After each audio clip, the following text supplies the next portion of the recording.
Welcome to the Slop Farm. Enjoy the video. In this video, I will explain how to make honey mustard chicken, updated.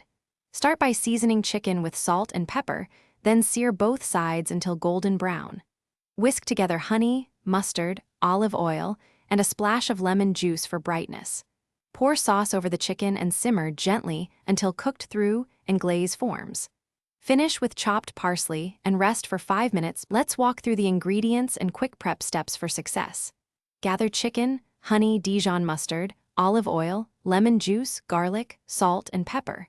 Trim and pat the chicken dry so the sauce sticks well. Measure roughly 2 parts honey to 1 part mustard for a balanced glaze. Mince garlic finely and zest the lemon for extra brightness. Keep everything close at hand before you start cooking. This prep saves time and improves flavor. Here are practical cooking tips to make a glossy honey mustard glaze.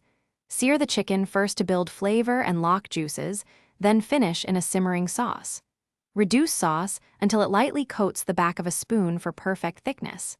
Taste and adjust with a pinch of salt or a squeeze of lemon if needed. Rest the chicken 5 minutes before slicing to keep it juicy and tender. Thanks for watching. Consider subscribing if we helped you today.